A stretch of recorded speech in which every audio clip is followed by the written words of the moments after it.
Sì, perché stanotte non ho visto, stamattina sono venuto a fare il lavoro perché faccio qua vicino. Dopo il signore ha detto facciamo qua.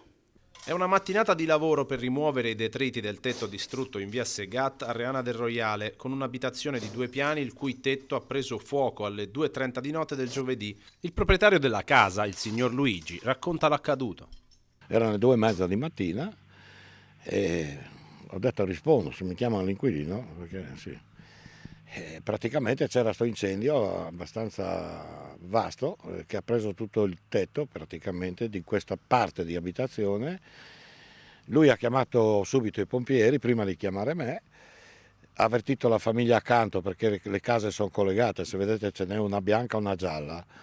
E i pompieri sono arrivati in tempo perché stava prendendo anche la gialla, l'altra insomma, abitazione, quindi una è salva, l'altra è compromessa e inagibile sostanzialmente. Il pronto intervento dei vigili del fuoco dai distaccamenti di Udine e Gemona del Friuli è stato provvidenziale a evitare un danno più grande e che l'incendio si propagasse alla palazzina vicina. Non abbiamo capito bene se è un cortocircuito, ma dal punto di sviluppo dell'innesco dell'incendio sembra sia dove passa la canna a fumare, che fra l'altro è controtubata con un tubo in acciaio, quindi questo è che non capiamo. Ecco.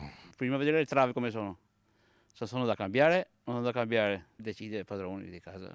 È presto per dire, ma sicuramente il tetto è da rifare. E da lì l'impianto elettrico sarà da rivedere perché chiaramente col calore che si è sviluppato ha compromesso anche quello e